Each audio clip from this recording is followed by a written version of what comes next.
बात करें तो इलेक्ट्रिक व्हीकल्स की इंडिया में जो लॉन्चेस है वो कभी आपको इतने ज्यादा देखने को नहीं मिलते। कुछ गिनी चुनी कंपनीज है, लेकिन इस बार 15 अगस्त यानी कि इंडिपेंडेंस डे वाले दिन ऐसा लग रहा है कुछ कंपनीज ने पूरा ठान लिया कि हमें फॉसिल फ्यूल जो पेट्रोल गैसोलीन होता है ना, उससे हमें पूरी तरीके से आजादी मिल जाए।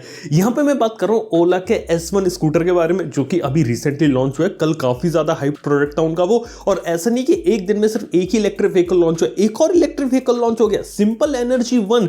अब देखा जाए तो उस कंपनी का नाम मैंने भी कल पहली बार सुना था, लेकिन उसका जो स्कूटर आया वहां पे, उसके अंदर जो फीचर मिल रहे हैं वो आपको किसी दूसरे टू व्हीलर के अंदर देखने को नहीं मिलते, यानी कि अभी तक की सबसे बड़ी बैटरी देखने को मिल रही है। इनके बारे में बात करते हैं ओला S1 के बारे में, सिंपल एनर्जी 1 के बारे में, क्योंकि अब ऐसा लग रहा है कि धीरे धीरे अफोर्डेबल कैटेगरी में आ रहे हैं, लेकिन अभी भी दिल्ली बहुत दूर है, अभी भी काम करना बाकी है और अभी भी और ज्यादा अफोर्डेबिलिटी की यहाँ पे जरूरत है। लेकिन फिर भी बात करेंगे इंडिया में टू व्हीलर का जो इलेक्ट्रिक मार्केट जो चल रहा है ना पूरा, वो एग्जैक्टली कैसा है, क्या चीजें हैं, अभी भी क्या कमियां हैं यहाँ पे, सबके बारे में बात करने वाले। वीडियो पसंद आए तो लाइक कर देना, चैनल को सब्सक्राइब कर देना। तो सबसे पहले बात करते हैं ओला के S1 की।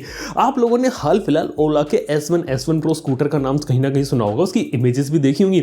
BCA का कंसेप्ट ये था कि 500 रुपए देके उसकी प्री बुकिंग चालू हो रखी थी, 500 रुपए दो प्री बुकिंग चालू हो जाती है, लेकिन उसके बारे में कोई ज्यादा नॉलेज नहीं थी कि एग्जैक्टली किस कीमत पे आएगा, एग्जैक्टली क्या फीचर्स होंगे, इसके बारे में नहीं पता था। और उसका बेसिकली हमें डिजाइन पता था। अब डिजाइन देखा है तो काफी इंटरेस्टिंग था उसका। हालांकि बात की जाए तो उसके अंदर काफी इंटरेस्टिंग चीजें करी, जैसे जो बूट स्पेस होता है वहां पे 2 हेलमेट रखने की जगह बनाई थी।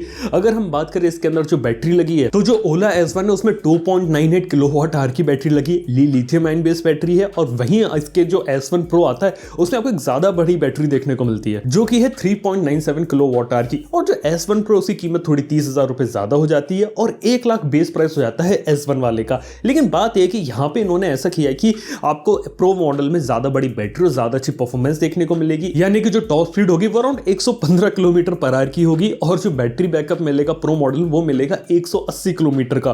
काफी अच्छी चीज है। इसके साथ ही बात यह कि जो इन्होंने मोटर लगाई है वो उसकी जो पीक पावर है वो यहाँ पे 8.5 किलोवाट जनरेट कर सकती है। एक अच्छी चीज है, यानी कि कुछ टेक्निकल टर्म में कहने का मतलब है कि बैटरी इसकी लंबी चलेगी और इसके अंदर जो अच्छी स्पीड होगी वो यहाँ पे आपको देखने को मिलेगी। यानी कि एक नॉर्मल जो स्कूटर है टू व्हीलर अगर आप लेते हो उसकी जो टॉप स्पीड पहुंच सकती है, वैसे यहाँ पर भी इसकी भी टॉप स्पीड को वैसे ही क्लेम करने की जरूरत पड़ी है। लेकिन बात यह कि इलेक्ट्रिक होने के कारण जो कीमतें होती हैं, यानी कि इसको रन करने की जो कॉस्ट होती है वो काफी कम हो जाती है, क्योंकि पेट्रोल के कंपैरिजन में इलेक्ट्रिसिटी पे चला पाना काफी ज्यादा सस्ता पड़ता है। तो उनका कहने का मतलब ये है कि अगर आप इसको लेंगे और कुछ लंबे समय तक चलाएंगे, 5 साल 7 साल 8 साल तक इसे चलाएंगे, तो उतने में आप अपना ज्यादा पैसा बचा लेंगे, क्योंकि जो पेट्रोल है उसकी जो कीमत उसमें तो आग लगी हुई है। पेट्रोल की जो रेट है बहुत ही ज्यादा तेजी से बढ़ रहे हैं और आने वाले समय पेट्रोल महंगा ही होना है। और यहाँ पे इलेक्ट्रिक पे चलाने का फायदा है कि आप बहुत ही कम पैसे देने पड़ेंगे आपको, और आप इलेक्ट्रिसिटी वाले स्कूटर का अच्छे तरीके से यहाँ पे यूज कर पाएंगे लंबे समय तक, और आपकी जो पैसे होंगे वो लॉन्ग टर्म में यहाँ पे सेव ही होने वाले हैं, अगर मैं इसे यहाँ पे पेट्रोल स्कूटर से कंपेयर करूँ तो देखा जाए तो एक काफी अच्छी चीज करी है। हालांकि इसके साथ ही बात की जाए तो S1 Pro में कोई ज्यादा बड़ा भारी डिफरेंस नहीं, दोनों में सिमिलर चीजें देखने को मिलती है। यहाँ तक कि आपको बिल्ट इन टच स्क्रीन देखने को मिलती है, यहाँ पे इनका खुद का बनाया हुआ मूव OS है, OTA अपडेट्स आपको देखने को मिलेंगी, मोबाइल फोन की ऐप से अनलॉक हो जाएगा, प्रॉक्सिमिटी सेंसर दे रखा है, GPS दे रखा है, ब्लूटूथ दे रखा है, इसके अंदर आप गाने वगैरह बजा सकते हैं, बिल्ट इन स्पीकर है। और अगर आप कोई साउंड निकालना चाहते हैं, क्योंकि इलेक्ट्रिक स्कूटर्स काफी ज्यादा साइलेंट होते हैं, तो इनसे बाइक वाली जो साउंड होती है वो भी यहाँ पे निकल सकती है। इससे पहले ऐसा जो कंसेप्ट है ना, ये EV के अंदर रिवोल्ट मोटर्स लेके आई थी, जिसे माइक्रोमैक्स के को फाउंडर ने ही फाउंड किया था, उस कंपनी को भी राहुल शर्मा ने। तो एक बात बता सकता हूं मैं। लेकिन बात है कि काफी सारे एक्साइटिंग फीचर इन्होंने इसके अंदर डाल दिए, जो कि मेरे हिसाब से थोड़े से ज्यादा ओवर हो गए। और अब बात करें इसकी प्राइसिंग की, तो S1 Pro है ना, इसकी बेस प्राइस है 1 लाख रुपए और S1 Pro की है 1,30,000। लेकिन ये है कि ये फेम सब्सिडी के अंदर आता है, जिससे कुछ स्टेट्स के अंदर आपको काफी अच्छी वैल्यू मिल जाएगी। जैसे बात करें दिल्ली के अंदर आपको 85,000 रुपीज का पड़ेगा, 15,000 की सब्सिडी, और सबसे अच्छी सब्सिडी गुजरात स्टेट के अंदर देखने को मिल रही है 20,000 रुपए की। हालांकि ओवरऑल इंडिया की अगर मैं बात करूं तो इंडिया के हर कोने में जो सब्सिडी वो वैलिड नहीं है। इसके साथ ही बात करें हम सिंपल एनर्जी 1 की, तो सिंपल एनर्जी 1 एक और इलेक्ट्रिक स्कूटर है, और खास बात है कि इसी कीमत 1,09,000 है। देखा तो S1 Pro से यहाँ पे सस्ता है, लेकिन सबसे बड़ी चीज है कि यहाँ पे आपको सबसे बड़ी बैटरी देखने को मिल रही है, जो आपको किसी भी टू व्हीलर में देखने को नहीं मिलती, वो है 4.8 किलोवाट आवर की, और इसका जो रेंज है वो है 240 किलोमीटर और लगभग 100 किलोमीटर पर आवर की स्पीड अचीव कर सकता है। और इसके अंदर जो मोटर लगी उसका जो आउटपुट है वो है 4.5 किलोवाट का। ये काफी अच्छी चीज है और सिर्फ अपनी बैटरी के दम पे 4.5 किलोवाट आवर का एक काफी अच्छा ऑप्शन हो जाता है। और 1,00,000 जो 9,000 जो इसकी कीमत आपको देखने को मिल रही है बिना किसी सब्सिडी के, अगर आप किसी स्टेट के अंदर आप इसकी सब्सिडी लेंगे तो आपको और कम देखने को मिलेगा। तो ये बात हो जाती है इन दोनों स्कूटर्स के बारे में, काफी अच्छा है। और बात की जाए तो अभी एक जमाना चल रहा था ना, जैसे कि एथर की आपको देखने को मिलती थी, उसके अंदर बात थी वो काफी ज्यादा महंगी हुआ करती थी, लेकिन सब्सिडी मिलाकर भी वो 1,00,000 के ऊपर ही जा रही थी और उसके बाद भी देखा तो काफी ज्यादा महंगी पड़ती थी। अब यहाँ पे क्या किया गया, दोनों ही कंपनीज का जो मेन मोटिव मुझे यहाँ काफी पसंद आया ना, कि इलेक्ट्रिक स्कूटर को काफी ज्यादा अफोर्डेबल करना। जैसे बात करें बजाज का जो खुद चेतक स्कूटर अगर आता है ना, उसकी कीमत भी 1,40,000 के, टीवीएस का iQube आता है उसकी कीमत भी 1,00,000 रुपए के ऊपर ही पहुंच चुकी है। और यहाँ पे इन स्कूटर से लोग कंपीट कर रहे हैं और इसको अफोर्डेबल प्राइस बनाने की कोशिश करी है। अब अभी बात यह आ जाती है कि जो स्कूटर से अभी के समय में इंडिया में बन रहे हैं, ओला की बात करें तो ओला के पास फ्यूचर फैक्ट्री है जहां पे उनकी जो मैक्सिमम कैपेसिटी वो है 1 करोड़ स्कूटर साल का बनाना। अब एक बात बता देता चाहता हूं, टू व्हीलर के अंदर ये दुनिया की सबसे बड़ी फैक्ट्री है जो इलेक्ट्रिक टू व्हीलर्स यहां पे बनाएगी और फ्यूचर फैक्ट्री कॉन्सेप्ट काफी अच्छा है। इसके साथ ही ओला ने प्लान किया कि हाइपर चार्जर वगैरह लोग इंप्लीमेंट करेंगे अलग अलग शहरों के अंदर, जहां पे आपको फास्ट चार्जिंग वाली जो फैसिलिटीज होती है वो देखने को मिलेगी, जहां पे आप जल्दी से जल्दी चार्ज कर सकते हैं। यानी कि इंफ्रास्ट्रक्चर डेवलप करने की पूरी कोशिश है ओला की और इलेक्ट्रिक जो मार्केट है वो यहाँ पे रिवोल्यूशनाइज करना चाहते हैं, जिसकी उन्होंने यहाँ पे शुरुआत करी है। लेकिन अब मुद्दे की बात आती है, क्या आपको इनको लेना चाहिए? क्या 1,00,000 रुपए स्पेंड करने का कोई सेंस बनता है? अब बात की जाए तो 1,00,000 रुपए जो कीमत आप जो स्पेंड करेंगे वो करेंगे बेसिकली बैटरी के ऊपर और मोटर के ऊपर। एडिशनल जो फीचर्स इन्होंने डाले, जैसे अपन कोई सा भी पॉपुलर स्कूटर ले ले, उसके अंदर आपको बड़ा सा टच स्क्रीन डिस्प्ले देखने को मिलता है, कॉल अटेंड कर सकते हो, अलग अलग फीचर्स वगैरह देखने को मिलते हैं। जनरली ये जो फीचर्स होते हैं ज्यादातर लोग इसका यूज करते नहीं है, क्योंकि जो लोग रहते हैं वो स्कूटर चलाते हैं, वो सड़क को देखेंगे, वो आगे के आपके डिस्प्ले को नहीं देखेंगे। और इन फीचर्स को यूज किया जाता है कीमत को जस्टिफाई करने के लिए कि हाई प्राइस जो हम चार्ज कर रहे हैं वो आपको इसलिए चार्ज कर रहे हैं क्योंकि ये जो फीचर्स होते हैं ये आपको रेगुलर टू व्हीलर में देखने को नहीं मिलते। कभी भी टू व्हीलर में टच स्क्रीन या इस टाइप की चीजें देखने को नहीं मिलेंगी, क्रूज कंट्रोल वगैरह। ये कई बार क्या किया जाता है, प्रीमियम लग्जरी कार्स को एक्सपेंसिव बनाने के लिए उनकी कीमत जस्टिफाई करने के लिए किया जाता है, क्योंकि कई बार ये लोग उनकी जो कीमत होती है कम नहीं ला सकते। अगर हम बात करें एक रेगुलर टू व्हीलर की इंडिया में जो कि पेट्रोल पे चलता है, उसकी कीमत लगभग 70,000 ऑन रोड पड़ जाती है, डिपेंड करता है 70 to 75,000, हर स्टेट का अलग रहता है, लेकिन हाँ 70-75,000 में मिल जाता है। और उसके कंपैरिजन में 1,00,000 रुपए थोड़ा सा ज्यादा कीमत लगती है यहाँ पे। हालांकि कुछ स्टेट में जहाँ सब्सिडी मिलती है तो वहां तो कीमत कम हो जाती है। हालांकि बात की जाए तो जो कीमत आप जो सुन रहे हैं, जैसे 1,00,000, 1,30,000, 1,09,000, ये एक शोरूम प्राइस है। इसके बाद आपको थोड़ा बहुत इंश्योरेंस वगैरह करवाना पड़ेगा, हो सकता है कुछ एक्सेसरीज वगैरह की कॉस्ट हो, तो 5-10 हज़ार रुपये और उसमें और ऐड कर सकते हैं। तो हाँ, इस तरीके से जी चीजें चल रही है वो चल रही है मार्केट में, लेकिन अभी भी है कि कीमत को और कंट्रोल करने की जरूरत है।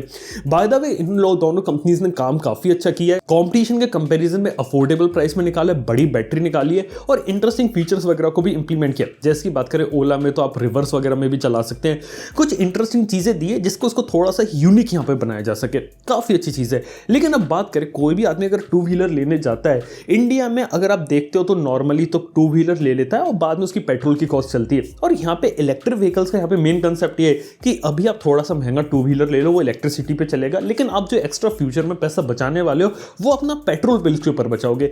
ये बात बिल्कुल सच है। लेकिन एक जो बात जो यहाँ पे इन्होंने क्लैरिफाई नहीं करी वो है बैटरी के बारे में। अब बैटरी की लाइफ कितनी होगी, उसकी वारंटी कितनी देखने को मिलेगी, और यहां तक कि बैटरी की रिप्लेसमेंट कॉस्ट क्या रहेगी। क्योंकि अगर आप लोगों ने कभी ईवी खरीदा है या ईवी के बारे में थोड़ा बहुत जानते हो तो इलेक्ट्रिक व्हीकल्स तो आप काफी सारे लोग ले लेते, लेकिन 3-4 साल के बाद या 5 साल के बाद जब लिथियम आयन बेस्ड बैटरी जब डिग्रेड हो जाती है तो उसको रिप्लेस करने की जरूरत पड़ती है। ये बिल्कुल एक मोबाइल फोन के जैसा है। एक साल में मतलब आपने अभी एक मोबाइल फोन लिया, आप उसे आप यूज करोगे, 1.5-2 साल के बाद उसकी जो बैटरी कैपेसिटी वो 80% हो जाएगी, यानी कि बैटरी डिग्रेड कर जाएगी। और इसलिए कंपनीज ने ये किया गया था मोबाइल फोन के अंदर बैटरी जो रिमूवेबल बैक होता है ना वो हटाना बंद कर दिया और रिमूवेबल बैटरी का फीचर देना बंद कर दिया। क्योंकि लोग क्या करते थे पहले कि मोबाइल के अंदर बैटरी बदल बदल के फोन को लंबे समय तक चलाते थे, क्योंकि बैटरी सबसे पहले खराब होती थी। अब अगर मोबाइल फोन की बैटरी बदल नहीं पाएंगे तो नए फोन लेंगे। यहां पर भी कुछ ऐसा ही केस है, यहां पे अभी बैटरी रिप्लेसमेंट की कॉस्ट नहीं पता, और कुछ केसेस में बैटरी रिप्लेसमेंट 30 से 40 हज़ार भी जाती है। एथर के केस में, दूसरी कंपनीज के केस में। यहां पे देखने वाली बात है कि एग्जैक्टली बैटरी की कॉस्ट क्या रहेगी, क्योंकि अगर बैटरी 30-40 हज़ार की अगर पड़ रही है तो पेट्रोल के बराबर ही फिर उसकी कीमत आ जाएगी और फिर शायद लोग इसके ऊपर ना जा पाए। लेकिन फिर भी मैं कहूँगा कि इन्वायरमेंट के लिए काफ़ी अच्छी चीज़ रहती है ये। इसके साथ ही बात एक वो है अवेलेबिलिटी की। अभी भी जो अवेलेबिलिटी है, ओला ने तो क्लेम किया कि वो इंडिया के 400 शहरों में अवेलेबल होंगे, लेकिन किस तरीके से अवेलेबल होंगे उसके बारे में नहीं पता। एग्जैक्टली इनके शोरूम्स किस तरीके के होंगे। इसके साथ ही ओला का जो हाइपर चार्जर उन्होंने डेवलप किया, उन्होंने बताया कि यहाँ पे आपको हाइपर चार्जिंग स्टेशन देखने को मिलेंगे, वहाँ पे आप जाके अपने स्कूटर को चार्ज कर सकते हैं फास्ट चार्जिंग का यूज़ करके। लेकिन वो कहाँ देखने को मिलेंगे, उनकी कीमत क्या होगी, वहाँ के क्या चार्जेस होंगे, इसके बारे में भी नहीं बताया। इसके साथ ही एक इंपॉर्टेंट चीज़ रहती है टू व्हीलर खरीदते समय, वो होती है उसकी सर्विस को लेके।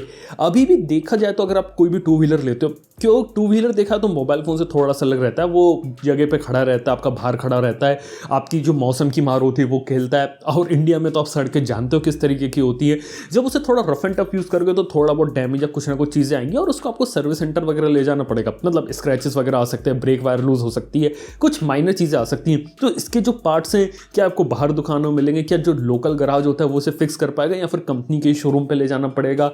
तो ये चीज़ भी इंक्लूड हो जाएगी यहाँ पे। यानी कि देखा तो चीज़ें हर्डल्स काफ़ी सारे, और अभी भी देखा जाए तो स्टेप काफ़ी अच्छे डायरेक्शन में लिया है, लेकिन अभी भी आम आदमी की जो पहुंच होती है ना, वहाँ पर आ पाना काफ़ी ज़्यादा मुश्किल है। या फिर हो सकता है कंपनी को भी यहाँ पे काम करना, गवर्नमेंट को भी काम करना कि और सब्सिडाइज करें और अच्छी क्वालिटी के स्कूटर्स को हम यहाँ प्रोवाइड करें। बात किया तो टेक्नोलॉजी अच्छी है, मोटर अच्छी है, बैटरी अच्छी, काफ़ी अच्छी पावरफुल चीज़ें आपको देखने को मिल रही है। और जैसे आपको एक ज़माने में थर्ड क्लास ईवी या इलेक्ट्रिक बाइक्स देखने को मिलती थी ना 30-40 हज़ार वाली, उनसे तो बहुत ही बेटर है, मतलब बॉडी वाइज फीचर्स वाइज काफ़ी ज़्यादा बेटर है। और एक मेरा यहाँ पे पर्सनल ओपिनियन ये कहता है कि यहाँ पे अभी क्या किया जा रहा है, सारी कंपनी जो एक डायरेक्शन में काम कर रही है, चाहे मैं एथर ले लूँ, ओला का ले लूँ या सिंपल एनर्जी का ले लूँ, यहाँ पे बैटरी ले ली, मोटर ले ली, स्कूटर तो बना देती है, लेकिन साथ ही साथ उसमें स्मार्ट फीचर्स, मोबाइल फोन की एप्लीकेशन, ये सब कनेक्टिविटी वाली एक्स्ट्रा चीज़ें डालती है। पर्सनली इंडिया में बात करें तो इन सब का कोई ज़्यादा ऐसा कोई खास यूजफुल है नहीं। हाँ, कुछ केसेस में ये चीज़ें यूजफुल हो सकती है, लेकिन मेजोरिटी लोग शायद इसका एक जगह से दूसरी जगह जाने में जब यूज़ करेंगे शहर के अंदर, तो शायद इतनी ज़्यादा यूजफुल सारे फीचर्स ना हो। तो उनके लिए सजेशन ये है कि अगर ये सारी कंपनीज अगर ये सारे फीचर्स अगर अपने प्रोडक्ट से हटा दे और एक सस्ता मॉडल है 70-80 हज़ार का, जो एग्जैक्ट कीमत मैच कर जाए आपकी पेट्रोल वाली टू व्हीलर की, फिर मज़ा आ जाएगा। वो एक काफ़ी अच्छी चीज़ होगी अगर इस तरीके की चीज़ लोग मैच कर लेते हैं, क्योंकि जब तक प्राइस मैच नहीं होगा ना, तब तक इसका मेन स्ट्रीम जा पाना थोड़ा सा मुश्किल है। हालांकि बात की जाए तो इनिशिएटिव काफ़ी अच्छा है। ओला ने 99,000 में काफ़ी अच्छा स्कूटर बनाया, सिंपल एनर्जी वन वालों ने तो कमाल कर दिया, बड़ी बैटरी डाल दी, फीचर्स भी ज़्यादा डाल दिए। अब देखना है कि मार्केट में जिस तरीके से ईवीज आ रही है, यहाँ तक कि आपको बजाज का चेतक देखने को मिलता है, टीवीएस का iQube देखने को मिलता है, एथर देखने को मिलता है। एथर ने तो बहुत अच्छे तरीके से फैक्ट्रीज इंफ्रास्ट्रक्चर बनाया था, लेकिन अभी भी एथर इंडिया के हर कोने में नहीं पहुंच पाई।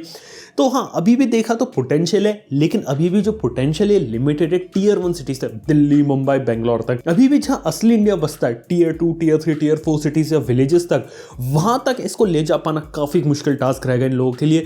कीमत कंट्रोल करना है और बैटरी रिप्लेसमेंट की जो कीमत होती है वो भी यहाँ पे पता लगानी पड़ेगी कि एग्जैक्टली कम से कम रखें, तो एक काफ़ी अच्छी चीज़ होगी।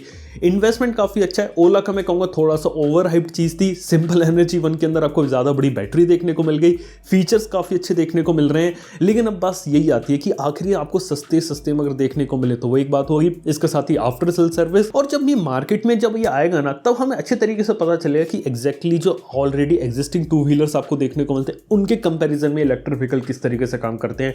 अभी मैं कहूँगा कोई अगर लेने का सोच रहा है तो थोड़ा सा वेट कर ले, एग्जैक्टली मार्केट में आ जाने दो, टेस्ट ड्राइव वगैरह ले लो, अच्छे तरीके से देख लो, आपको चीज़ें पता चल जाएंगी, और उसके बाद आप अच्छे तरीके से डिसीजन ले सकते हो कि अभी लेना है, थोड़ा सा वेट कर रहा है। हालांकि पेट्रोल वाला टू व्हीलर लेने के लिए तो मैं अभी भी रिकमेंड नहीं करता हूँ। इंडिया में टू व्हीलर का ही रिवोल्यूशन आएगा अगर इलेक्ट्रिक में अगर आएगा तो, लेकिन बात यह कि आप थोड़ा सा इंतजार कीजिए, 6-8 महीने साल भर रुकिए, हो सकता है इंडिया में बहुत ही अच्छा इंफ्रास्ट्रक्चर डेवलप हो जाए, तब इस टाइप के टू व्हीलर्स लेने का सेंस बनता है। इवन बात करें कार्स के अंदर भी सिमिलर कहानी है। टाटा की नेक्सॉन ईवी आती है, वो काफ़ी अच्छी कार है इलेक्ट्रिक व्हीकल्स के अंदर, लेकिन सबसे बड़ी प्रॉब्लम उसके साथ यही है कि इंडिया में इंफ्रास्ट्रक्चर या लॉन्ग ड्राइव के लिए वो इतने अच्छे तरीके से बनी नहीं है। अगर इंडिया में अगर इंफ्रास्ट्रक्चर आ जाए, गवर्नमेंट थोड़ा इंफ्रास्ट्रक्चर डाले ईवी के लिए, उसके लिए चार्जिंग स्टेशन वगैरह डेवलप हो, तो ये काफ़ी जबरदस्त रिवोल्यूशन हो सकता है इलेक्ट्रिक व्हीकल के अंदर। फिर शायद ये हो सकता है कि अभी हम इतना सारा फॉसिल फ्यूल जो बाहर से इंपोर्ट करते हैं ना, उसे भी इंपोर्ट करने की जरूरत नहीं पड़े, और उसके दम पे इंडिया में पॉल्यूशन भी कम होगा, और जो हमारी डिपेंडेंसी गल्फ कंट्रीज के ऊपर हो रखी है ना, वो भी काफ़ी ज़्यादा ज्यादा कम हो जाएगी। ये काफी एक अच्छी चीज होगी इंडिया के लिए। बाय द वे, ओला का S1 Pro सिंपल एनर्जी 1 का जो स्कूटर है वो कैसा लगा, और इंडिया में जो अभी हम देख रहे हैं कि टू व्हीलर रिवोल्यूशन आ रहा है, इसके बारे में आप लोग के ओपिनियन है, ये बात मुझे नीचे कमेंट बताना ना भूले। वीडियो पसंद आए तो लाइक कर देना, चैनल को सब्सक्राइब कर देना। थैंक यू वीडियो देखने के लिए। मैं आपसे नेक्स्ट वन में, गुड बाय।